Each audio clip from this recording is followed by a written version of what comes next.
नमस्कार साथियों, स्वागत है आपका हमारे YouTube channel only paper practice में।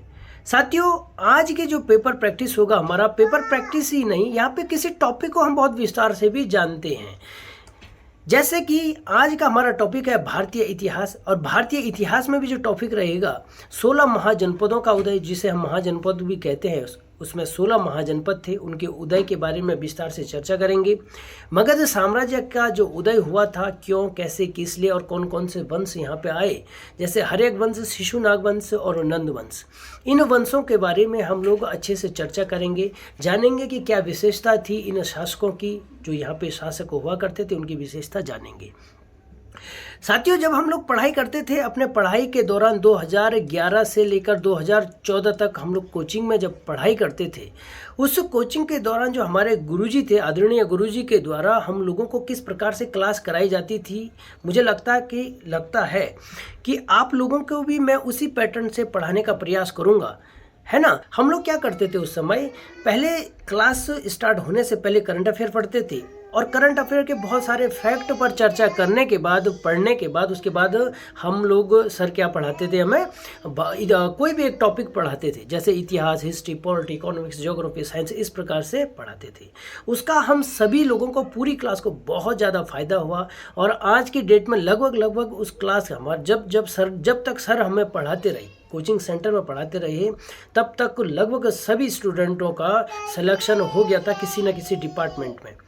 चलिए शुरू करते हैं आज का paper practice set. Paper practice set से पहले जो मैंने बताया था आपको कि सबसे पहले हम समसामयिकी के कुछ टॉपिक देख लेते हैं, जिसको सुपर डोज कहेंगे। हम लोग क्या कहेंगे, करंट अफेयर, समसामयिकी, सुपर डोज। देखो, आजकल पेरिस ओलंपिक चल रहा है, और पेरिस ओलंपिक से हम बार बार कुछ क्वेश्चन करते रहेंगे, लेकिन आज क्या देखेंगे इसमें, कहाँ हो रहे हैं पेरिस ओलंपिक, कहाँ है ये पेरिस, फ्रांस में। कौन से देश में है भाई, फ्रांस की राजधानी कहाँ है, पेरिस ही तो है फ्रांस की राजधानी।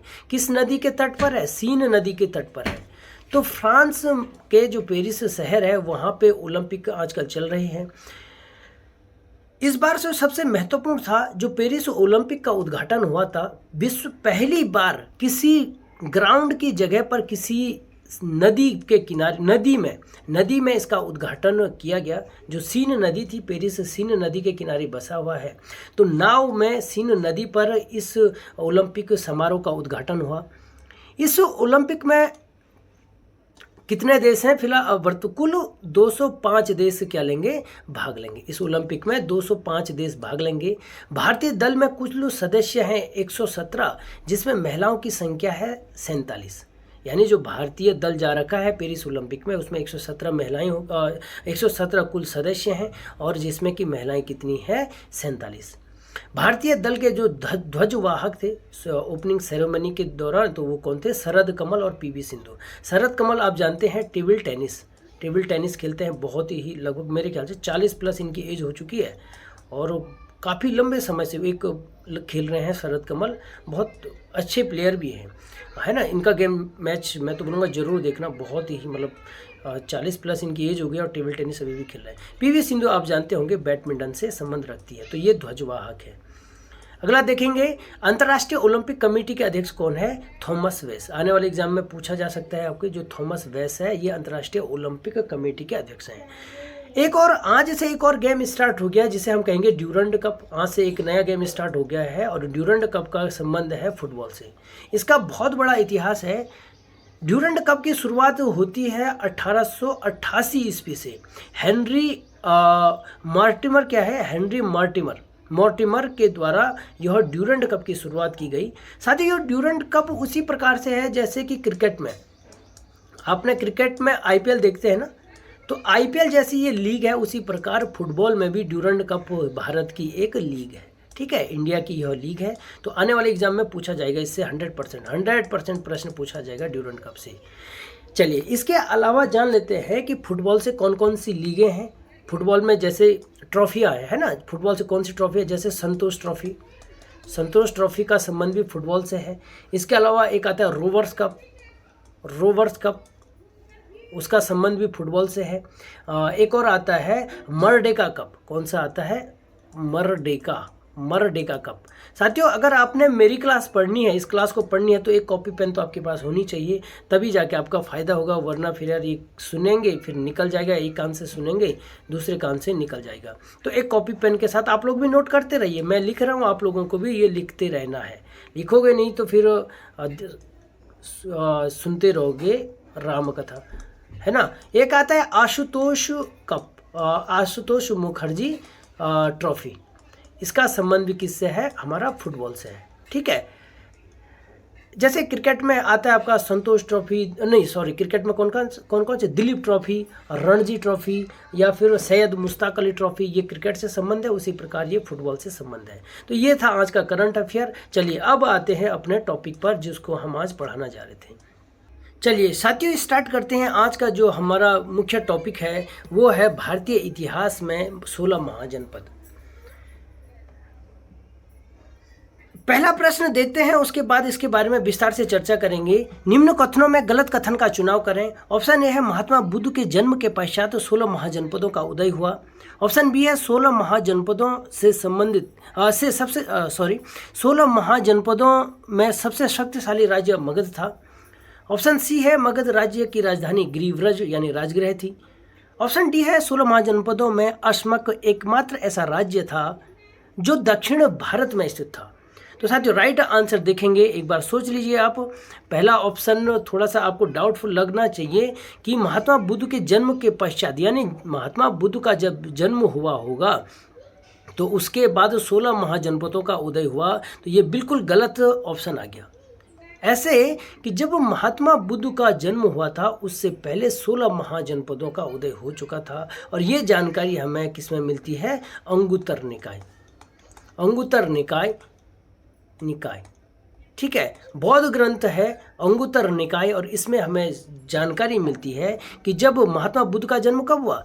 463 ईसा पूर्व, ठीक है, बीसी में महात्मा बुद्ध का जन्म होता है। और इससे पहले ही यहाँ पे 16 महाजनपदों का उदय था। साथियों 16 महाजनपद किसे कहते हैं इसके बारे में जान लेते हैं। हमारे भारतीय इतिहास में एक काल आता है जब प्राचीन काल में इस प्रकार भारत का नक्शा रहा होगा, है ना, ये भारत का नक्शा रहा होगा। तो यहाँ पे बहुत छोटे छोटे क्या थे? राजवंश हुआ करते थे। इस प्रकार से छोटे छोटे राजवंश हुआ करते थे, जिसे हमने राज्य ही कहेंगे। इसे हमने 16 जो छोटे छोटे राज्य थे इसे हमने 16 महाजनपद कहा, ठीक है। इनको हमने 16 महाजनपद कहा।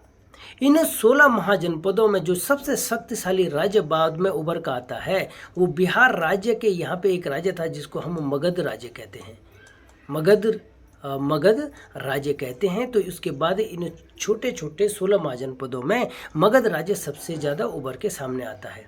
मगध राज्य की राजधानी गिरिव्रज थी, बिल्कुल सही है। 16 महाजनपदों में अश्मक एकमात्र ऐसा राज्य था। देखो ये है, उस समय ऐसा रहा होगा भारत का मैप, है ना, इस प्रकार से भारत का मैप रहा होगा, है ना, ऐसे ही तो रहा होगा भारत का मैप। तो यहाँ पे ये है मगध राज्य, और एक यहाँ पे गोदावरी नदी है, और गोदावरी नदी के तट पर एक राज्य था, और एकमात्र 16 जनपदों में 16 महाजनपदों में एकमात्र राज्य था जिसका नाम था अश्मक, जो कि दक्षिण भारत में स्थित था। और किस नदी के किनारे पे था? गोदावरी नदी के किनारे पे था, है ना। तो ये जाना आपने कि 16 महाजनपदों के बारे में।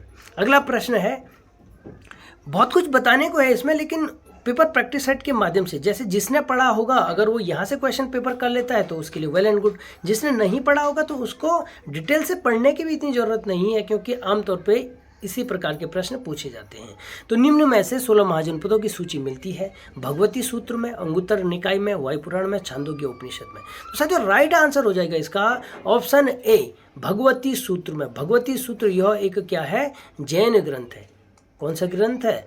जैन ग्रंथ है भगवती सूत्र, है ना। आप लोग नोट करते जाइए, जैन ग्रंथ भगवती सूत्र है। इसमें 16 महाजनपदों की सूची मिलती है। जो अंगुत्तर निकाय है इसके बारे में मैंने आपको बता दिया। अंगुत्तर निकाय में ये पता लगता है कि महात्मा बुद्ध के जन्म से पहले 16 महाजनपद हमारे देश में विद्यमान थे। ये बात समझ में। अगला प्रश्न है, राज्य एवं राजधानियों का मिलान करें। अब जो 16 महाजनपद है, अब एग्जाम में पूछा गया प्रश्न है ये, ये तो एग्जाम में क्या पूछ लेता है, 16 महाजनपदों में किसी की राजधानी पूछ लेगा या फिर उनमें से क्या कर लेंगे, मिलान करने के लिए बता देंगे। तो ऑप्शन क्या है, काशी की राजधानी कहाँ रही होगी, वाराणसी। अंग की राजधानी चंपा थी, अंग की राजधानी कहाँ थी, चंपा थी, बिल्कुल सही है। काशी की वाराणसी थी। सूरसेन की मथुरा थी। वज्जी की विदेह और मिथिला थी। तो बिल्कुल ये आमने सामने इनकी राजधानी यहाँ पे बिल्कुल सही है। तो राइट आंसर हो जाएगा इसका ऑप्शन ए राइट आंसर हो जाएगा, जिसमें कि कौ का 1 2 3 इसका राइट आंसर हो जाएगा। ठीक है, चलिए और भी जान लेते हैं मगध साम्राज्य में किसकी राजधानी कहाँ थी, इसके बारे में आप लोग जानेंगे तो और मज़ा आएगा। और अभी तो कुछ महत्वपूर्ण राजधानियाँ हम लोग जान लेते हैं। चलिए ये मैप बना लेते हैं, थोड़ा सा मैप बनाने का प्रयास करते हैं। ये रहा होगा उस समय, ठीक है, ये इस प्रकार से। यहाँ पे मगध राज्य था, तो मगध राज्य की राजधानी कहाँ थी, आपने देखा होगा मगध राज्य की राजधानी कहाँ थी, ग्रीव्रज यानी राजगृह, राजगृह भी कहेंगे।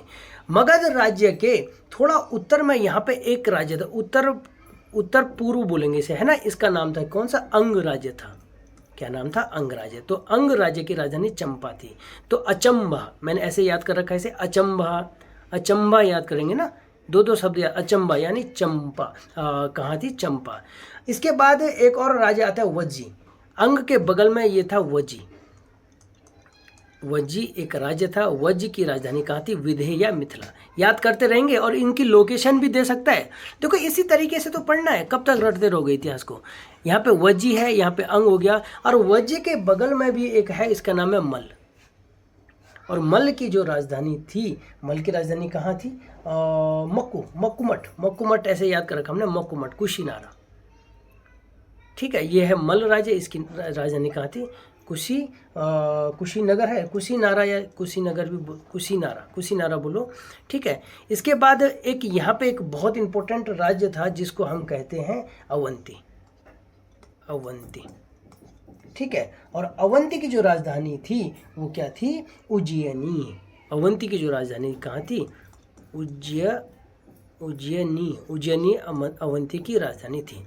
जो दक्षिण में एकमात्र राज्य था जिसका नाम मैंने क्या कहा था, क्या नाम था उनका, अश्मक राज्य था ना, अश्मक की तो है दक्षिण में, और अश्मक की जो राजधानी थी उसका नाम क्या था, पोटली अश्मक की राजधानी थी।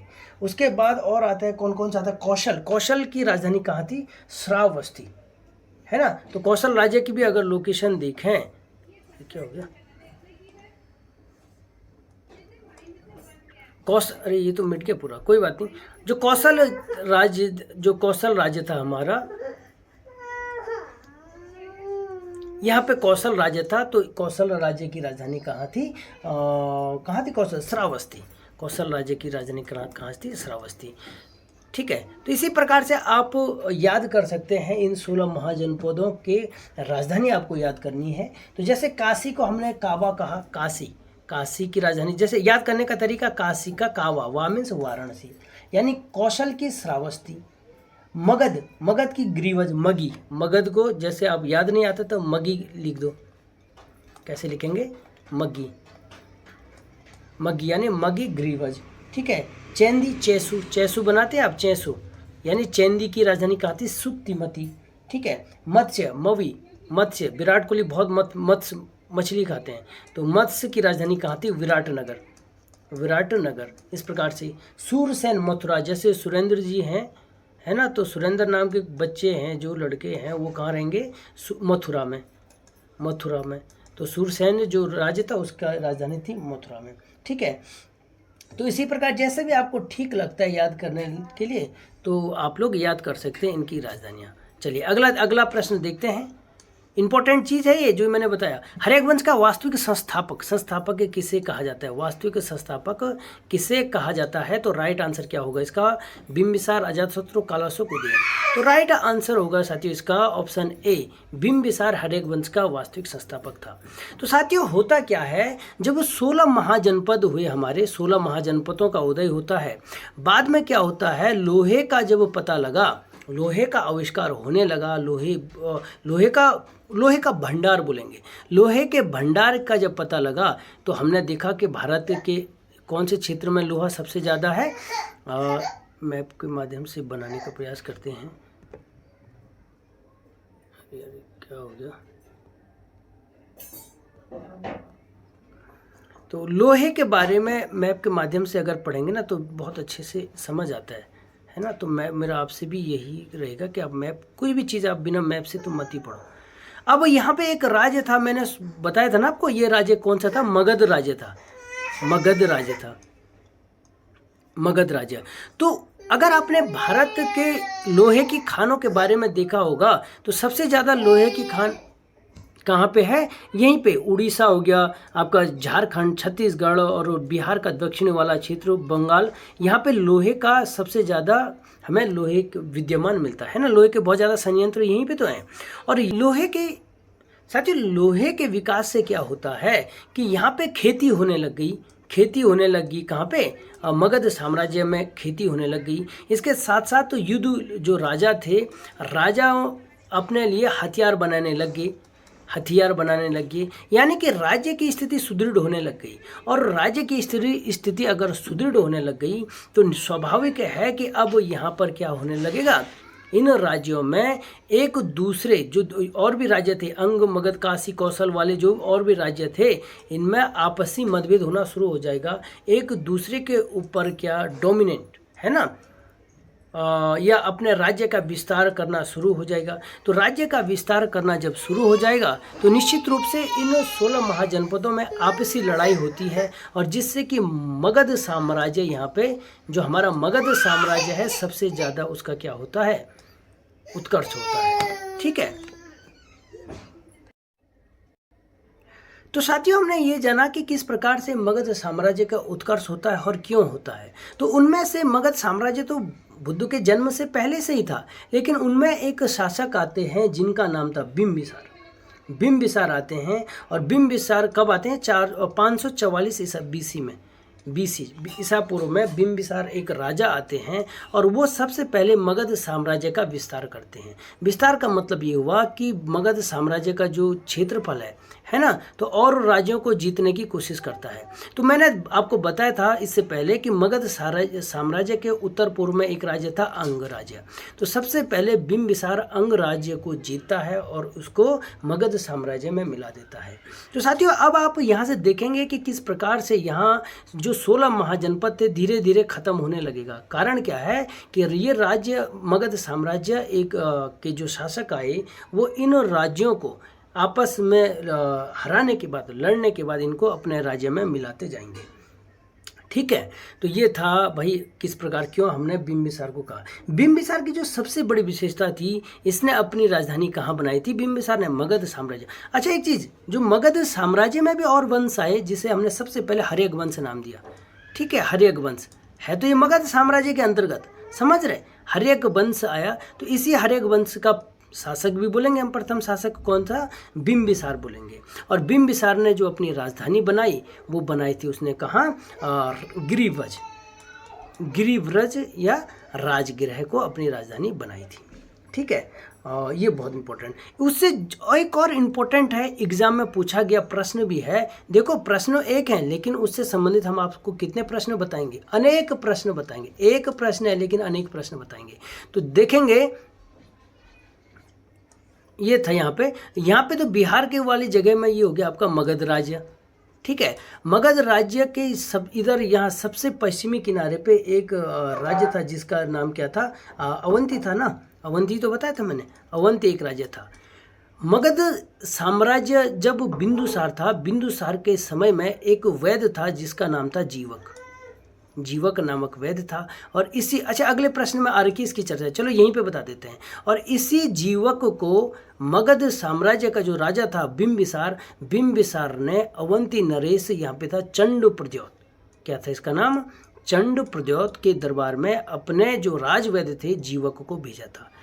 आई बात समझ में? तो आप देख रहे होंगे कि जो बिंबिसार है उसने इतनी दूर तक अपनी राजधानी का विस्तार करना शुरू कर दिया था। नहीं, संबंध बनाने, विस्तार तो नहीं, लड़ाई तो नहीं, पर अच्छे संबंध बनाने शुरू कर दिए थे उसने, है ना। तो आज की डेट में ये तो बहुत पास लग रहा है आपको, लेकिन उस समय देखो जब ना हाथ घोड़े पे लोग चलते होंगे तो कितना दूर रहा होगा ये, है ना। चलिए अगला प्रश्न है, जीवक नामक राजवैद्य किस शासक के राज दरबार में निवास करते थे? तो राइट आंसर बिंबिसार होगा, ये तो मैं अभी बता ही चुका हूँ, है ना। किसके काल में थे? बिंबिसार के काल में राजवैद्य थे। और किसके कहाँ भेजा था उन्होंने? कहाँ भेजा था भाई? अवंती नरेश जो चंड प्रद्योत के दरबार में उस जीवक को भेजा था।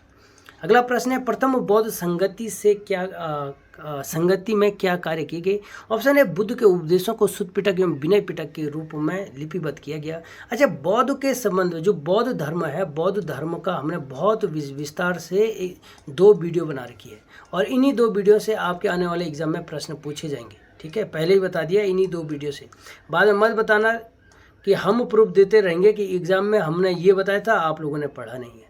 ठीक है, हाँ, तो देखेंगे बौद्ध धर्म का जो प्रथम संगति हुई थी उसमें क्या काम किए गए। राइट आंसर आपको जानते ही होंगे, सीधा राइट आंसर बता देते हैं। शुद्ध पिटक और विनय पिटक किसमें दो बुद्ध के जो उपदेश थे उनको शुद्ध पिटक और विनय पिटक में 2 लिपिबद्ध किया गया।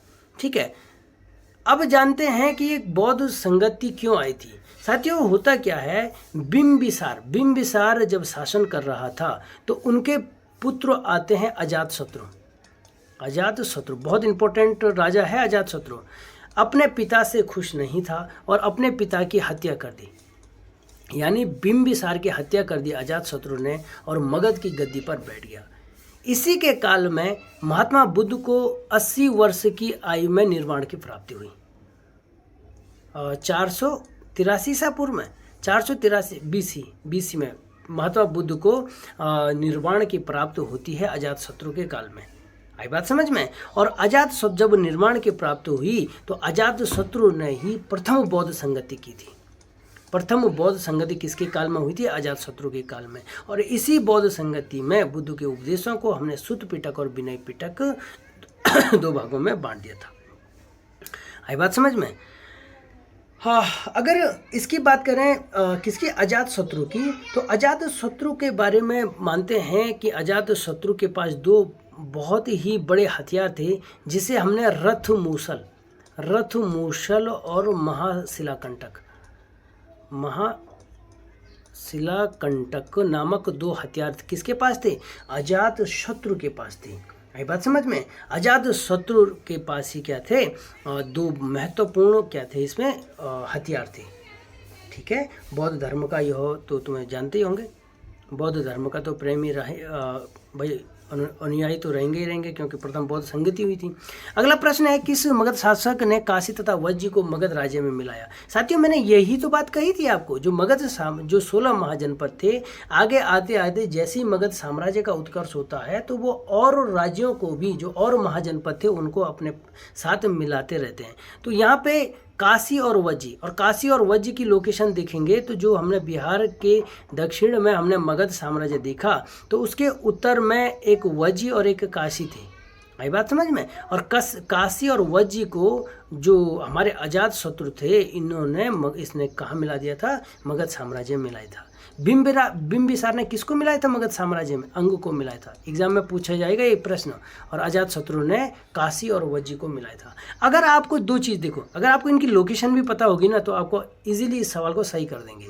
क्यों भाई? अगर ऑप्शन में अवंती आता है तो इतनी दूर थोड़ी करेगा वो, पहले तो नज़दीक के राज्यों को अपने कब्जे में लेगा ना।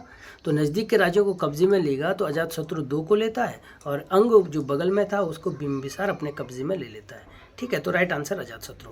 अगला प्रश्न है, कुसुमपुरा नगर की स्थापना किसने की? बहुत इंपॉर्टेंट, मोस्ट इंपॉर्टेंट और एग्जाम में आएगा। 2 लो मैंने बता दिया, किसी एग्जाम में आएगा ये। कुसुमपुरा नगर की स्थापना ऑप्शन 1 कालाशोक, नागदशक, ये तो 2 बार ऑप्शन आ गया, और एक है उदयन। तो राइट आंसर है ऑप्शन डी उदयन ने कुसुमपुरा नगर की स्थापना की। साथियों, आप देख रहे होंगे अभी राजगृह, मगध साम्राज्य की राजधानी राजगृह है, लेकिन अब क्या होता है, जो उदयन कौन था सबसे पहले? अच्छा, बिंबिसार का पुत्र आया अजातशत्रु, उसने अपने पिता की हत्या की, फिर गद्दी पर बैठ गया। तो अगर अजातशत्रु ने पिता की हत्या की तो अजातशत्रु का जो बेटा था उसका नाम था उदयन, और उदयन भी अपने पिता की बदले लेता है। वो भी क्या कर ले, पिता का नहीं, अपने पिता की हत्या कर लेता है। बदला तो क्या लेना, पर अपने पिता की हत्या कर देता है और वो भी गद्दी पर बैठ जाता है, मगध साम्राज्य की गद्दी पर। है ना। तो इसी मगध जैन अनुसूची जैन ग्रंथों में ये जानकारी हमें कहाँ से मिलती है? जैन ग्रंथ में हमें जानकारी मिलती है कि 2 नदियाँ थी महत्वपूर्ण, गंगा और सोन नदी। गंगा और एक नदी थी सोन नदी। इन 2 नदियों के बीच में, अच्छा ये लिखना गड़बड़ हो रहा है ना, गंगा और सोन नदी के बीच में एक नगर की स्थापना की जिसे हम कुसुमपुरा नगर कहते हैं, और इसी कुसुमपुरा को पाटलिपुत्र कहा जाता है, याद रखना। अब मैंने पाटलिपुत्र इसलिए नहीं दिया कि आप लोग हो सकता है तुरंत कर लेते, लेकिन कुसुमपुरा को ही पाटलिपुत्र कहते हैं। अगर किताब में अगर पटना आ गया तो इसी पाटलिपुत्र को पटना कहते हैं। तो इस नगर की स्थापना किसने की थी? उदयन ने की थी, और ये वही उदयन है जिसने अपने पिता की भी हत्या करी थी। आई बात समझ में? तो ये था भाई प्रश्न। अगला प्रश्न है, अच्छा एक चीज़ और एग्जाम में पूछा जाता है, जो ये उदयन था वो किस धर्म का या का अनुयायी था? यह था जैन धर्म का। आई बात समझ में? और जो इससे पहले जो वो थे अजातशत्रु बौद्ध धर्म को मानते थे, है ना। और बेटा किसको मानने लग गया? जैन धर्म का अनुयायी बन गया। अगला प्रश्न है, शिशुनाग वंश की स्थापना किसने की? तो राइट आंसर हो जाएगा इसका ऑप्शन ए, नागदशक, शिशुनाग, नंदीवर्धन, कालाशोक। तो साथियों राइट आंसर हो जाएगा शिशुनाग ने ही तो शिशुनाग वंश की स्थापना की। तो ये मगध साम्राज्य ही चल रहा है अभी, लेकिन इसमें अलग अलग वंश। अच्छा, जो उदयन थे, उदयनी नागदशक, हर एक वंश का अंतिम शासक था नागदशक, और नागदशक के शासन काल में यह शिशुनाग क्या था? उनका अमात्य था। यानी एक ये मानो कि एक मंत्री का पद था किसके पास? शिशुनाग के पास। अब इसने शिशुनाग ने ही अपने जो ये राजा थे नागदशक की हत्या कर दी, और एक नए वंश यहाँ से शिशुनाग वंश का उदय हो जाता है, और शिशुनाग वंश की स्थापना कर दी। इसी शिशुनाग वंश में एक महत्वपूर्ण शासक आए जिनका नाम था कालाशोक। आई बात समझ में? इस कालाशोक के बारे में हम अगले प्रश्न में पढ़ते हैं। अगला प्रश्न है, द्वितीय बौद्ध संगति किस शासन के काल में हुई थी? राइट आंसर कालाशोक, आपने देखा होगा, ठीक है, कालाशोक। ये वही कालाशोक है जो कि आपके शिशुनाग वंश से संबंधित है। अच्छा, कालाशोक को इतिहास में किस नाम से भी जानते हैं? काकवर्ण के नाम से भी हम कालाशोक को जानते हैं। कालाशोक ने बाकी पाटलिपुत्र को अपनी राजधानी, भाई वो तो ठीक है, पाटलिपुत्र को ही राजधानी बनाता है कालाशोक। अच्छा, अब देखेंगे आप, जो स्थान यहाँ पे पहले गिरिव्रज और राजगृह का था, अब यहाँ पे पाटलिपुत्र का स्थान बढ़ने लग गया, पाटलिपुत्र। अब इसीलिए आप देखते हैं कि इसके बाद नंदी वंश आता है ना, नंद वंश, नंदिनी नंद वंश, और नंद वंश के बाद आता है मौर्य वंश। मौर्य वंश की राजधानी कहाँ थी? पाटलिपुत्र। तो देख रहे हैं आप, राजगृह या गिरिव्रज से अब यहाँ पे जो वो थी क्या विशेषता, वो पाटलिपुत्र का होने लग गया। जैसे भारत की राजधानी पहले 1912 ईस्वी से पहले कहाँ थी? कलकत्ता। तो जो स्थान उस समय कलकत्ता का रहा होगा वो दिल्ली का नहीं रहा होगा, लेकिन अब जब 1912 ईस्वी के बाद जब दिल्ली राजधानी बनी तो कलकत्ता को इतना लोग नहीं जानने लगे जितना दिल्ली को जानते हैं। तो उसी प्रकार अब यहाँ पे पाटलिपुत्र का महत्व बढ़ने लग गया था। ठीक है, अगला प्रश्न देखते हैं, नंद वंश का अंतिम शासक कौन था? अच्छा, कालाशोक के काल में एक काम द्वितीय बौद्ध संगति हुई भाई, और द्वितीय बौद्ध संगति के बारे में आप लोग जानते ही हैं, है ना। द्वितीय बौद्ध संगति में क्या काम हुए थे भाई? द्वितीय बौद्ध संगति में बताएंगे कमेंट बॉक्स में बताएंगे द्वितीय बौद्ध संगति में क्या काम हुए थे। संगति में कार्य हुए थे, बौद्ध संघ 2 उसमें बढ़ गया था संप्रदाय में, जिसको कि स्थावर और महासंघिक। बौद्ध धर्म किस में बढ़ गया था? 2 भागों में, स्थावर और महासंघिक, 2 भागों में बढ़ गया था अजातशत्रु के काल में। है बात समझ में? अजातशत्रु नहीं, कालाशोक के काल में द्वितीय बौद्ध संगति हुई थी। अगर आज का अंतिम प्रश्न है, नंद वंश का अंतिम शासक कौन था? तो भाई नंद वंश का अंतिम शासक आप लोग जानते ही होंगे कौन था? घनानंदी तो था। नंद वंश का अंतिम शासक कौन था? घनानंद था। अच्छा, जो महापद्म नंदन थे, इन्होंने नंद वंश की स्थापना की थी। आई बात समझ में? और उसके बाद घनानंद इस नंद वंश के अंतिम शासक थे। इसी घनानंद को हराकर आगे जाके चंद्रगुप्त मौर्य, CGM क्या करते हैं, घनानंद की हत्या करके मौर्य वंश की स्थापना करते हैं। तो साथियों, मौर्य वंश को अगली वीडियो में हम लोग पढ़ेंगे। मौर्य वंश से हर एक बार हमेशा प्रश्न पूछा जाता है, क्वेश्चन पूछे जाते हैं प्रत्येक एग्जाम में। आपने PCS में भी देखा होगा कि उसमें आया था सुदर्शन झील का निर्माण किसने करवाया था। ये तो बहुत कॉमन, बहुत ही इंपॉर्टेंट टॉपिक है मौर्य वंश। तो साथियों, आने वाले जो एग्ज़ाम में है, इनमें एक चीज़ मैंने ये देखी, मेरा अपना अनुभव रहा कि अगर आप मौर्य वंश या 16 महाजनपद और हड़प्पा सभ्यता, गुप्त वंश, इन 3-4 वंशों को, या दिल्ली सल्तनत में आपको अलाउद्दीन खिलजी, मोहम्मद बिन तुगलक, इनको पढ़ लेते हैं, या जो आपका मुग़ल वंश आता है, मुग़ल वंश में आप अकबर, शाहजहाँ, इन 4-5 राजाओं को अच्छे से पढ़ोगे ना, तो यहीं से प्रश्न पूछा जाता है। तो आने वाली जो हमारी वीडियो होगी बहुत महत्वपूर्ण होगी। चंद्रगुप्त मौर्य जैसे ही मौर्य साम्राज्य का क्या कर देता है, स्थापना कर देता है। तो मौर्य साम्राज्य के बारे में हम आने वाली वीडियो में पढ़ेंगे। साथियों, कैसी लगी आपको हमारी ये वीडियो, कमेंट बॉक्स में बताएंगे।